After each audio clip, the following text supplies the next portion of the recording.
Hi everyone. So today I'll be doing my interview with Professor Olaf Andersen. He's a professor of Physiology and Biophysics at Weill Cornell Medical College, where he's also the principal investigator of a biophysics lab. Today we'll chat with him on a few topics: his career and being an educator in medical training. So I want to start by saying that a lot of us college students feel lost in our lives in our first few years of being independent. When did you first find your direction in your career, and what made you decide on the path you took? Well, remember, I am quite a lot older than you are, so when I was making the decisions that you are making now, I did it in the 1960s. So the world was different.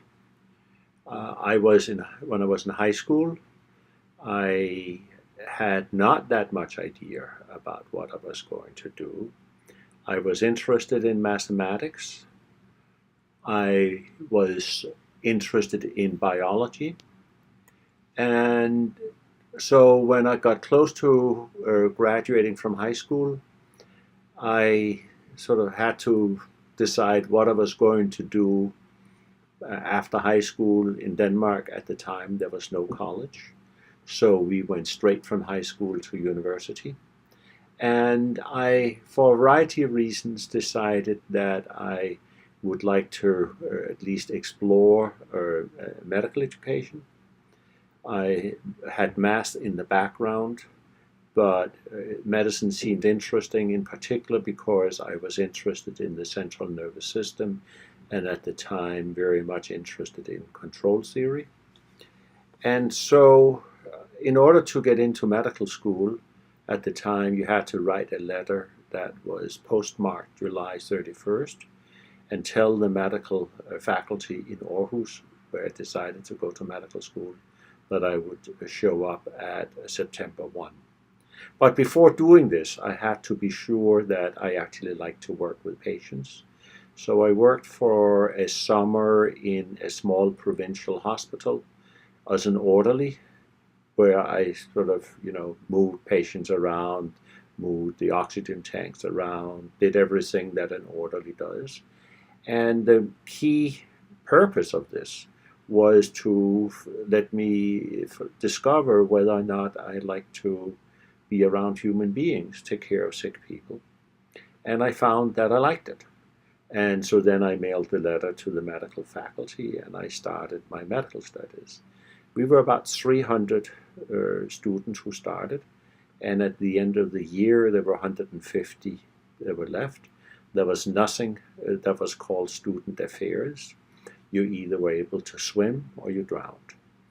And so the way we coped with this was that we, among students, formed pretty strong groups that created mutual support among each other.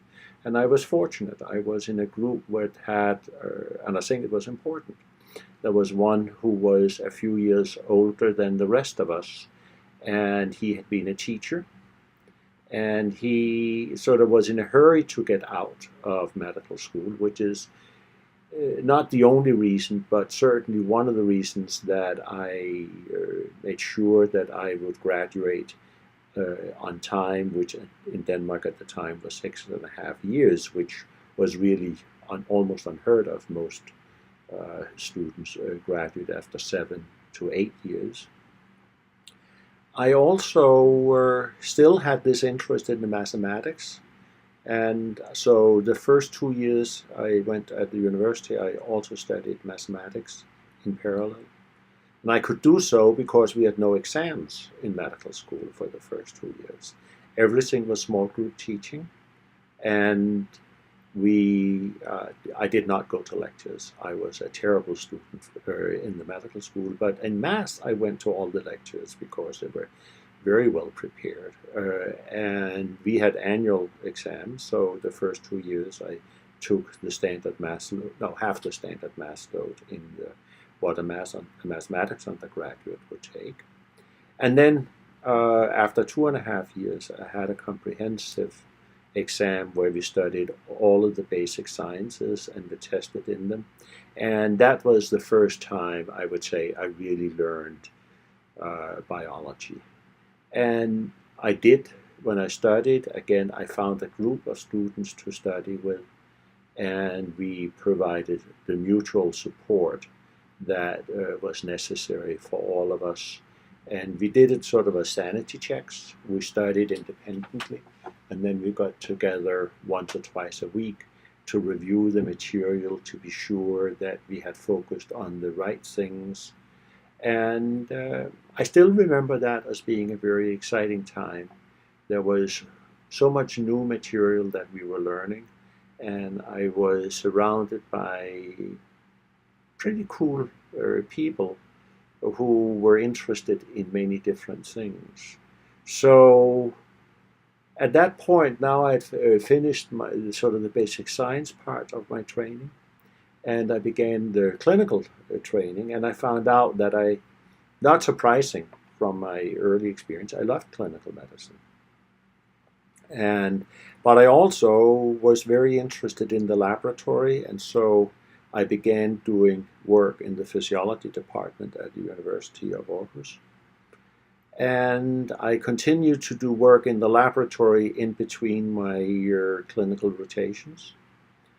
And I didn't accomplish very much in the laboratory, but I learned how to do experiments, I learned how to problem solve, and I sort of became pretty proficient at doing what I was doing. At the end, when I was close to graduating, I sort of looked around and said, who are the people whom I really admired? Who were the role models that I sort of say could envisage? And all of them were in the laboratory. They were not in the clinic. They were superb clinicians, and some of them had done a lot of research, but very few were living the life of the physician scientist that one at the time knew it in the United States, and which I had experienced when I was spent 2 months at Albany Medical College in 1969, where I did part of my clerkship training. And so after sort of when I got close to making the decision, I decided to forego clinical training and rather go to the laboratory. And I did then a year and a half of postdoctoral training at the University of Copenhagen. And at that point, I decided that I really needed to go outside Denmark, outside Scandinavia, and in order to learn, so to say, to get to know a bigger sandbox. And I came to the Rockefeller University, where I did a 1-year postdoc that was amazing. And then I was asked whether I would want to join the faculty in the physiology department here at Weill Cornell, at that time called Cornell University Medical College. And originally I said no, I wanted to go back to Denmark. But I realized that due to the financial crisis, that there was no position in 1973. There was no position to come back to, and my girlfriend at the time, now my wife, she said it would be fun to be in the United States for a couple of years. So when I was asked again whether I wouldn't want to come, I said yes, I would be happy to consider it, and they hired me. And so I was an assistant professor of physiology when I was 27, which is quite young. But it was an amazing experience because you apply to NIH for research grants. You are independent. You can do almost whatever you want because you get the money that are necessary for you to do the experiments. In Denmark, the money were controlled by the professors. And so you didn't have nearly the independence to work on projects that you thought were important. And I would say one thing after another. My chairman at the time asked me to commit to stay for 3 years. And he was himself from Austria, and he knew after 3 years I was probably stuck in the United States, and he was right. And so I'm still here. And I don't think I ever really made a decision about not going back to Denmark. But I found that this was such an amazing environment that there were so many attractions to being here. So when I think back, what was important? I think it was the role models. The fact I had amazing role models among the scientists, and that they had new wonderful physicians, clinicians, but they didn't have the kind of career that I was looking for. And that was why I ended up taking the path I took. And and so what I would say is, if you that I didn't I don't think I've ever applied for a position. I was asked to join, and I took the chances that came my way. And I think that would be advice I would give to people, that you can't plan your life, or you shouldn't plan your life, but you always should be open for what are the new opportunities, what's the cool stuff, and then make deliberate decisions about whether you are going to pursue these opportunities that come your way. And I would say I could have done many different things. I think if I decided on a clinical career, I would have been pretty good at it. And I could have been other disciplines than the biophysicist I am today. What happens is that opportunities arise, and you evaluate them, and if you find that the opportunities are something that works well with your skills, then you go in that direction. And if you find that there are amazing opportunities, but it doesn't feel right, then it's probably not the right decision for you, and you go in another direction. Always keep in mind you can't do the controlled experiment. So don't look back. When you made the decision, you have made that decision. And you can make new decisions, but you can't do it over. It will always be a new decision, because it will be a different you, even if you go back and decide, I'm going to, so to say, rewind the clock and go in another direction. Thank you. That's very insightful and thoughtful. Thank you. So as a physician scientist today, what does your day-to-day typically consist of right now? I would say every single day is somewhat chaotic. I have a laboratory, and I'm responsible for a large training program where we train physician scientists, people who have both an MD and a PhD. So when I come in every morning, I stop in the MD PhD program office, and I talk with my administrative director about the problems that we have, how we should come up with solutions. Then I go up to the lab, and I do sort of my morning rounds, and then I check my emails, and with any luck, I will be able to write on a manuscript or a review or things like that. I'm meeting with students. I spend a lot of time meeting with students in the laboratory, students in the MD PhD program. I teach. I take teaching seriously, but I'm a pretty demanding teacher, because I really am a strong believer in intellectual vigor. And then, so I come in between about 9, and I leave usually a little after 7. And then in the evening, I catch up on the emails that I did not get read or responded to during the day. I may work on manuscripts, and I also every evening try to make sure that I have time to read various books I love reading. I'm very happy that Amazon invented the Kindle, so now I can have a lot of books without occupying a lot of space on my bookshelves. And right now I'm reading a book called Educated by Tara Westover, which is fascinating, sort of about a young woman who grew up in a very fundamental Mormon family in Idaho, and sort of her experiences from she was a relatively young girl until she is a graduate student at Cambridge University in the UK. And weekends I spent in upstate New York. My wife and I have a house up there.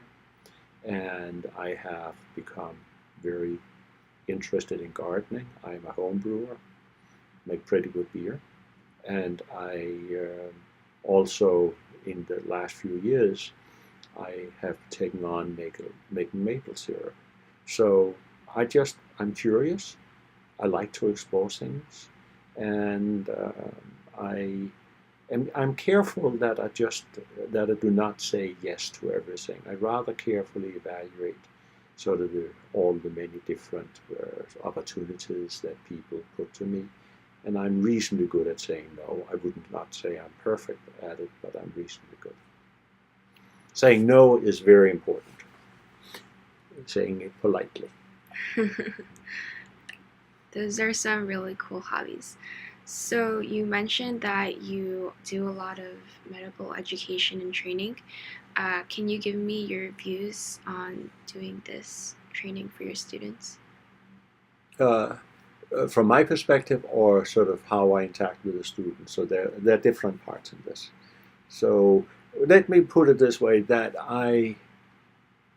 in a sense, reflecting my own background and what I am interested in.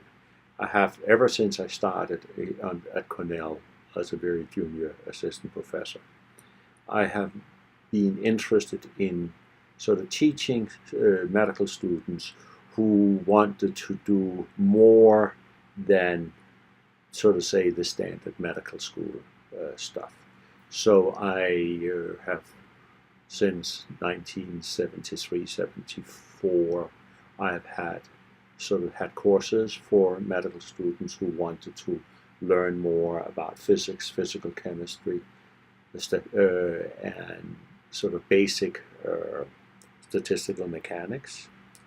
And when I think of sort of say, who are the good students, I think they clearly have to be intelligent but more important than the intelligence per se, I like students who are excited, who are curious, who are not afraid of trying new things, but nor should they be too much risk takers. You have to be, in order to succeed in science, you need to be a risk taker, because you, by definition, work on problems where you don't know whether you will ever be able to solve them.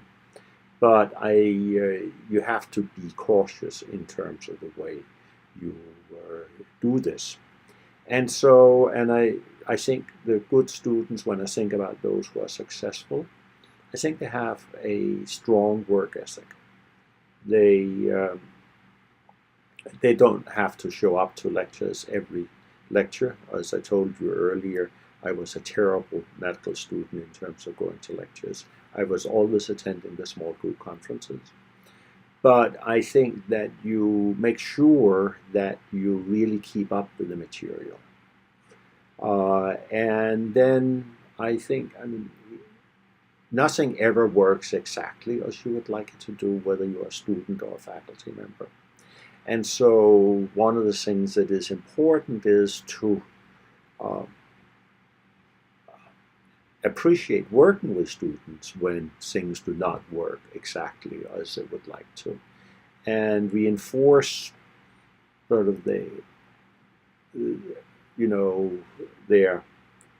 how to put it,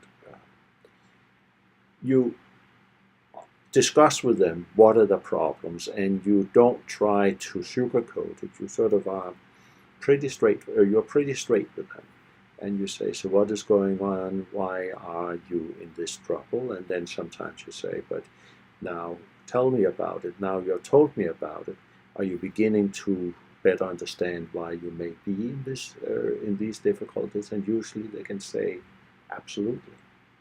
And they sort of go out of my office, and they are much happier. In the summers, I'm responsible for a summer program called Gateways to the Laboratory, which is for undergraduates, mostly members of underrepresented minority groups. And they often come with very modest previous research experience. And when I started doing this about 1996, I was sort of surprised how many of them seemed to panic after they'd been in the program for 3 or 4 weeks. And they came to my office, they felt they were failures. And when I talked with them and discussed what was going on, it became clear to me, and then I was able to convey that insight to them, that they finally had learned so much that they really were aware of how little they knew. And they were panicking because they thought that they really were not living up to our expectations. The first time you observe this, you just observe it. And then when you observe it with the next student and the next year, then you realize that this is actually part of the evolution of a budding scientist.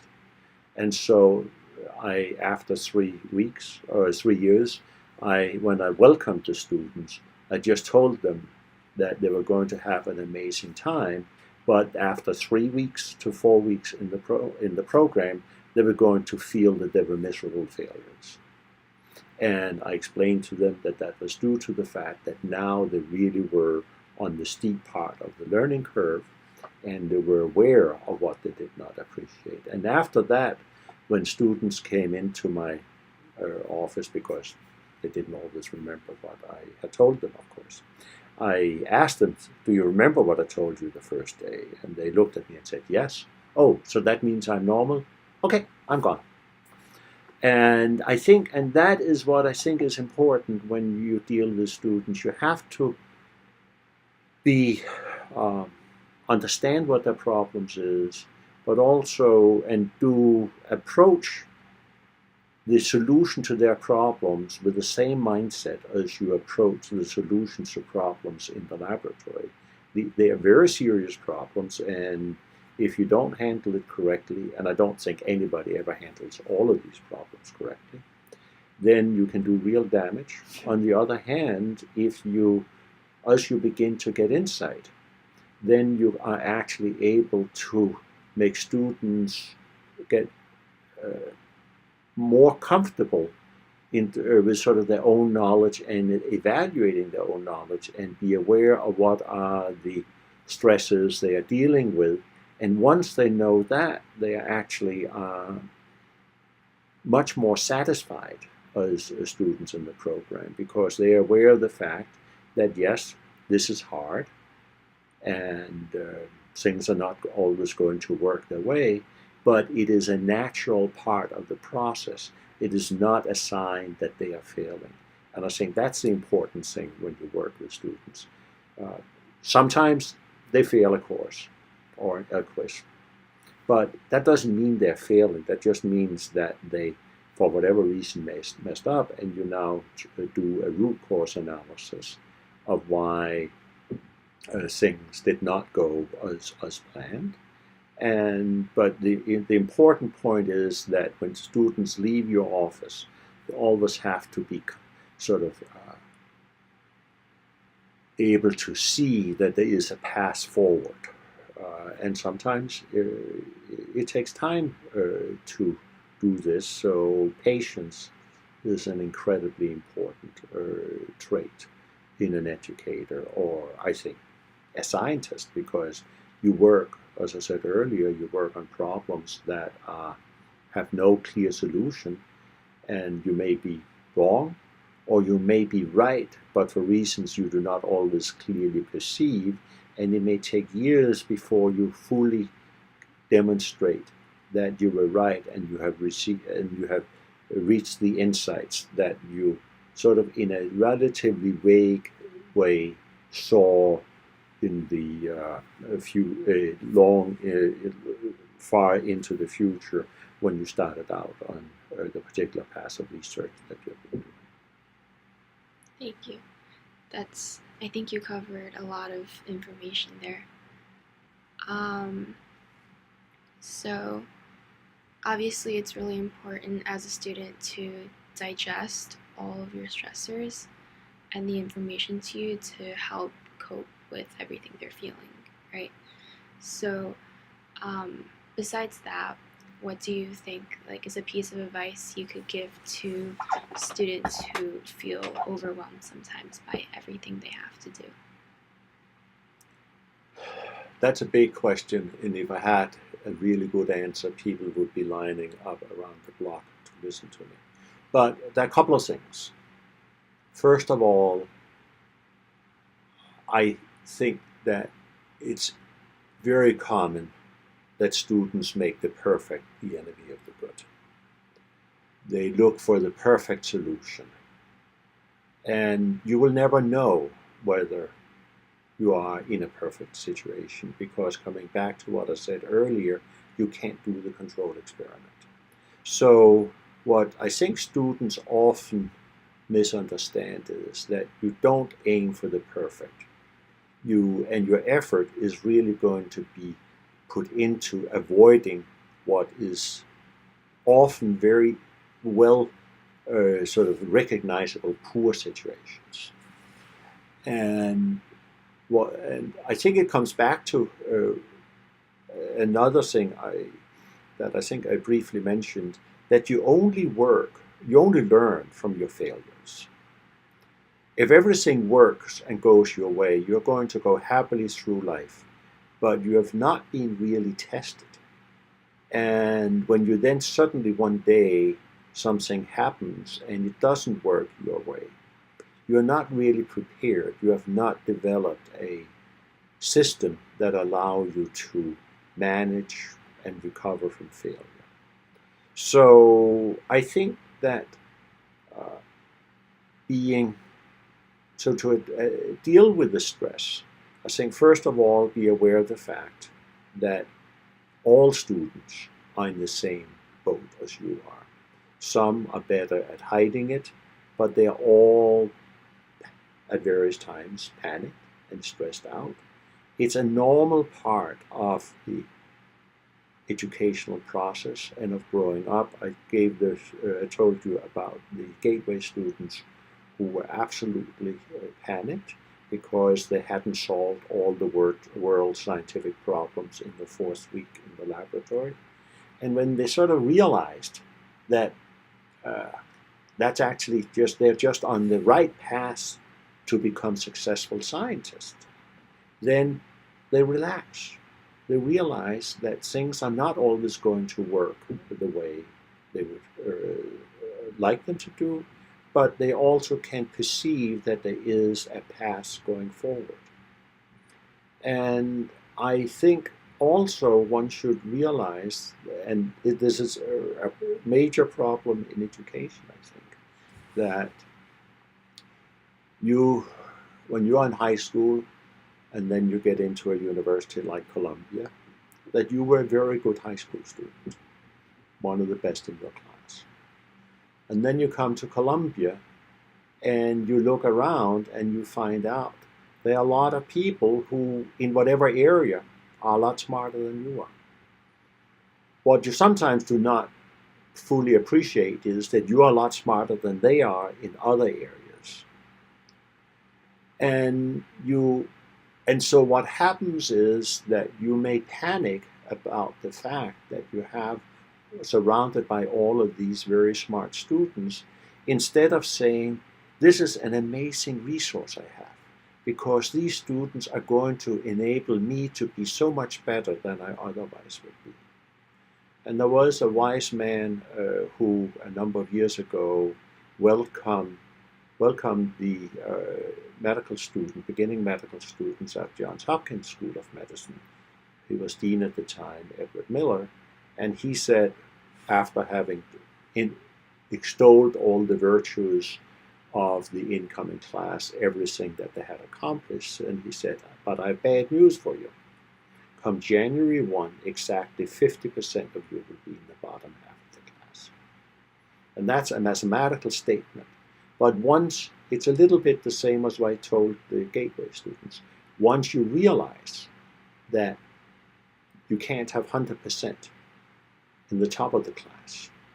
And there will be a distribution, and that depending on what metric you use to rank students who may be not so stellar according to one metric will be superb according to another metric, then things begin to become more manageable. So I would say be realistic. You can't be the best at everything. You have to focus on what you are good at.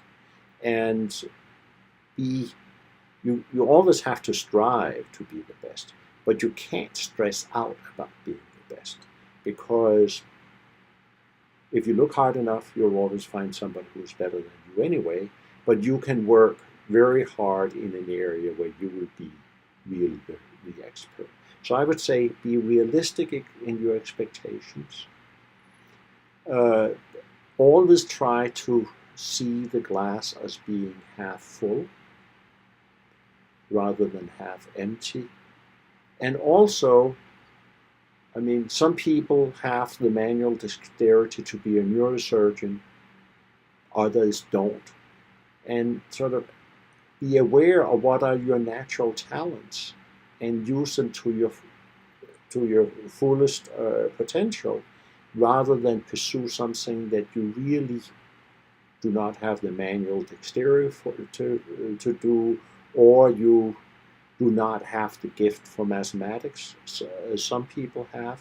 So don't pursue a career that requires you to be excellent in mathematics, but you may be so much better in biology or the way your brain works, and find what it is that you are really good at and pursue it, and then have work discipline that you focus on this and say, yeah, there's many other things that are very exciting in this world, but there are only 162 hours in a week, and I want to be able to do things other than study and learn, as I said before, learn how to say no. Learn how to say no in a polite manner, but just keep in mind you can't do everything. You have to make decisions. All right, cool. Thank you. I think that's a really nice way to leave this interview. Hopefully you guys learned a lot, as I have too, listening to the wise words of Professor Andersen. Thank you. Thank you for listening.